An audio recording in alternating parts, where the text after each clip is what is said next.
Hello, comic book fans, and welcome to another episode of Comics Let's Talk. I'm your host, Kevin Gibbon, and this week I want to introduce my brand new co-host and actress, April Childers. Yay, thank you, Kevin. You're very welcome. Thank you for joining me. Thank you for co-hosting the show. And if all goes well, April will be playing Dragana in the trailer for the comic book Carl Vincent Vampire Hunter Dracula Rising, which we'll be discussing on a future program. But today, we've got a special show for you. That's right, Kevin. The longest running comic book in the history of comic books has reached its 1,000th issue. Action Comics that featured Superman. That's right, the big blue Boy Scout. Man of Steel, the first costume superhero. He's 80 years old this month. You know, one of the things I've always hated about comic books is how the female superheroes were dressed, or should I say undressed. They were always wearing so little clothing, like maybe 3 Band-Aids or something. Yeah, that's because they were drawn by fanboys and they were trying to, I don't know, titillate the libido. Because it was mostly young boys that read them. That's why they were doing it. It's a little fantasy going on, you know what I'm saying? Yeah. I know. What kind of superhero gets undressed to fight crime? It's demeaning to women. They really need to start drawing women in a better way. Oh, yeah? How many times have you seen Magic Mike? Shut up! Oh, so it's okay for you, Miss Feminist, to stare at scantily clad men, but it's not okay for us guys to look at pretty girls. Let's just do the show. All right, we got a lot to cover this weekend. This week on Comics Let's Talk, Action. Simply the longest running continuous title. It's 80 years old and still going strong. It is the first comic book to reach 1,000 issues and features the first costume superhero who inspired the current sea of superheroes, Superman. Some of our sources, as always, include Wikipedia. The publisher was originally known as National Allied Publications and later as National Comics Publications, and as National Periodical Publications before taking on its current name of DC Comics. Its original incarnation ran from 1938 to 2011 and stands as one of the longest-running comic books with consecutively numbered issues. A second volume of Action Comics beginning with issue number 1 ran from 2011 to 2016. Action Comics returned to its original numbering beginning with issue number 957. Let's talk about the Golden Age. Jerry Siegel and Joe Shuster saw their creation, Superman, launched in Action Comics number 1 on April 18, 1938. An event which began the Golden Age of comic books. It sold for 10 cents, equivalent to $2 in 2017. It is widely considered to be both the beginning of the Superman genre and the most valuable comic book in the world. Siegel and Shuster had tried for years to find a publisher for their Superman character, originally conceived as a newspaper strip without success. Superman was originally a bald madman created by Siegel and Shuster, who used his telepathic abilities to wreak havoc on mankind. He appeared in Siegel and Shuster's book Science Fiction. Siegel then commented, what if this Superman was a force for good instead of evil? The writer and artist had worked on several features for National Allied Publications, other titles such as Slam Bradley in Detective Comics, and were asked to contribute a feature for National's newest publication. They submitted Superman for consideration. Jack Leibowitz, co-owner of National Publications, told editor Vin Sullivan to create the 4th comic book. Because of the tight deadline, Sullivan was forced to make it out of inventory and stockpile pages. He found a number of adventure stories, but needed a lead feature. Sullivan asked former co-worker Sheldon Mayer if he could help. Mayer found the rejected Superman comic strips, and Sullivan told Siegel and Shuster if they could paste them into 13 comic book pages, he would buy them. National decided to make Superman the cover feature of their new magazine. After seeing the first published issue, publisher Harry Donenfeld dismissed the featured strip as ridiculous and ordered it never to be on the cover of the series again. Subsequent reports of the first issue's strong sales and follow-up investigations revealed that Superman was the reason that it sold so well. Thus, the character returned to the covers, becoming a permanent presence in issue 19 onward. Other titles in Action Comics number 1 included Chuck Dawson, Zatara, Master Magician, South Sea Strategy, Sticky McSimpson, The Adventures of Marco Polo, Pet Morgan, Scoop Scanlon, 5-star reporter, Tex Thompson, Stardust, Odds and Ends. Action Comics #1 has set several sales records for comic books. On February 22nd, 2010, a copy of Action Comics #1 sold for $1 million, becoming the first $1 million comic book. On March 29, 2010, ComicConnect.com sold another copy for $1.5 million, making it the most expensive and most valuable comic book of all time. One copy was stolen from American actor Nicolas Cage, who's an avid comic book collector. That was back in 2000. In March 2011, it was found in a storage locker in the San Fernando Valley and was verified by ComicConnect.com to be that copy which was sold to him previously. A copy which sold for $2.16 million on November 30th, 2011 through ComicConnect.com is believed to have been the same one, having been noted as stolen in 2000 and recovered in 2011. The Hollywood Reporter mentioned in its March 23, 2012 issue that a movie was in development based on the theft of Cage's copy of the comic book and would be titled Action #1. An unnamed office boy with a bow tie makes a brief appearance in the story Superman's Phony Manager, published in Action Comics #6, which is claimed to be Jimmy Olsen's first appearance by several reference sources. Superman was first depicted as possessing the power of flight in issue #13. Other new superpowers depicted for the first time for the character include X-ray vision in issue #18, 1939, and telescopic vision and super breath in issue #20, January 1940.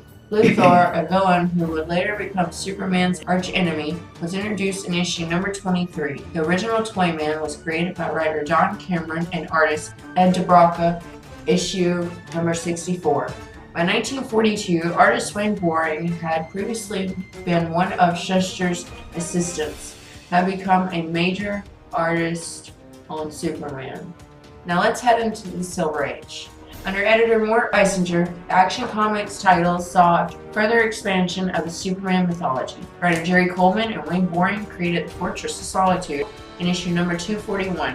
In Otto Binder and Al Plastino debuted the villain Brainiac and the Bottle City of Kandor in the next issue. Gradually, the size of the issues was decreased as the publisher was reluctant to raise the cover price from the original 10 cents, so there were fewer stories. For a while, Congo Bill and Tommy Tomorrow were the two features in addition to Superman. Writer Robert Bernstein and artist Howard Sherman revamped the Congo Bill backup feature in issue #248. In a story wherein the character gained the ability to swap bodies with a gorilla, and his strip was renamed Congorilla. The introduction of Supergirl by Otto Binder and Al Plastino occurred in issue #252. Following this debut appearance, Supergirl adopted the secret identity of an orphan, Linda Lee, and made Midvale Orphanage her base of operations. In Action Comics #261, her pet Streaky was introduced by Jerry Siegel and Joe Mooney. Supergirl joined the Legion of Superheroes in issue #276 and acted for 3 years as Superman's secret weapon until her existence was revealed in Action Comics #285. In the view of comics historian Les Daniels, artist Kurt Swan became the definitive artist of Superman in the early 1960s with a new look to the character that replaced Wayne Boring's version. Bizarro World first appeared in the story The World of Bizarro. In issue #262, writer Jim Shooter created the villain, the Parasite. And now we're headed into the Bronze Age. Mort Weisinger retired from DC in 1970, and his final issue of Action Comics was #392. Murray Boltinoff became the title's editor until issue #418. Metamorpho was the backup feature in issues #413 through 418, after which the character had a brief run as the backup in World's Finest Comics. Julius Schwartz became the editor of the series with issue #419, which also introduced The Human Target by Len Wein and Carmine Infantino in the backup feature. The Action Comics weekly experiment lasted only until the beginning of March 1989, and after a short break, issue #643 brought the title back onto a monthly schedule. Writer-artist George Perez took over the title and was joined by scripter Roger Stern the following month. Green Arrow and Black Canary became a backup feature in #421 and ran through #458. initially rotating with the Human Target and the Atom. Between issues number 423 and 424, the series jumped ahead by 1 month due to DC's decision to change the cover dates of its publishing line. A new version of the Toyman was created by Cary Bates and Kurt Swan in issue number 432.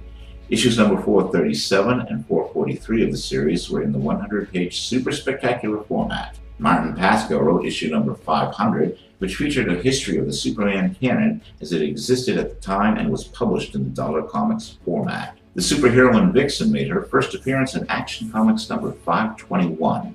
To mark the 45th anniversary of the series, Lex Luthor and Brainiac were both given an updated appearance in issue number 544. Lex Luthor dons his war suit for the first time in the story Luthor Unleashed, and Brainiac's appearance changes from the familiar green-skinned android to the metal skeletal-like robot in the story Rebirth. Keith Giffen's Ambush Bug character made appearances in issues number 560, 563, and 565.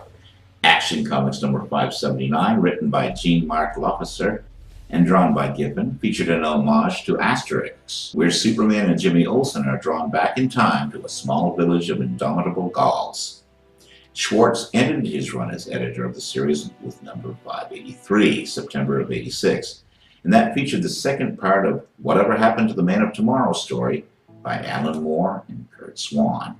And now we're going into the modern age. Following the events of Crisis on Infinite Earths, writer-artist John Byrne relaunched the Superman franchise in the Man of Steel Limited series in 1986. Action Comics became a team-up title with issue number 584 featuring Superman and the new Teen Titans. Other co-stars during this period included the Phantom Stranger, the New Gods, the Demon, Hawkman, the Green Lantern Corps, the Metal Men, Superboy, Big Barda, Mr. Miracle, Booster Gold, the Martian Manhunter, the Spectre, Lois Lane and Lana Lang, Checkmate, Wonder Woman, and Man-Bat. From May 24, 1988 to March 14, 1989, the publication frequency was changed to weekly. The title changed to Action Comics Weekly, and the series became an anthology. The final issue of the weekly was originally intended to feature a book-length encounter between Clark Kent and Hal Jordan by writer Neil Gaiman. As writer of the series, Stern contributed to such storylines as Panic in the Sky and the Death of Superman. He created the Eradicator in Action Comics Annual number 2, and later incorporated the character into the Reign of the Superman story arc, beginning in the Adventures of Superman number 500. The Eradicator then took over Action Comics as the last son of Krypton in issue number 687, June of '93. Stern wrote the 1991 story wherein Clark Kent finally revealed his identity as Superman to Lois Lane. Several major Superman storylines crossed over with Action Comics, including Emperor Joker in 2000 and Our Worlds at War in 2001. John Byrne returned to Action Comics for issues number 827 to 835, working with writer Gail Simone in 2005 to 2006. After the 1 year later company-wide storyline, Action Comics had a crossover arc with the Superman series entitled Up, Up, and Away, which told of Clark Kent attempting to protect Metropolis without his powers until eventually regaining them. The Last Son storyline was written by Jeff Johns and Richard Donner, the director of the 1978 film Superman the Movie, and it was penciled by Adam Kubert. The story introduced the original character Christopher Kent and adapts the classic Superman film villains General Zod, Ursa, and Non into the regular DC Universe continuity. Starting with issue number 875, written by Greg Rucka and drawn by Eddie Barros, Thara Akavar and Chris Kent took Superman's place as the main protagonists of the comic, while Superman left Earth to live on New Krypton. A Captain Atom backup feature began in issue number 879. On February 22, 2010, a copy of Action Comics number 1 sold at auction for $1 million, besting the $317,000 record for a comic book set by a different copy in lesser condition the previous year. The sale, by an anonymous seller to an anonymous buyer, was through the Manhattan-based auction company ComicConnect.com. Although DC had initially announced Mark Guggenheim as writer of the title following the War of the Superman Limited series, he was replaced by Paul Cornell.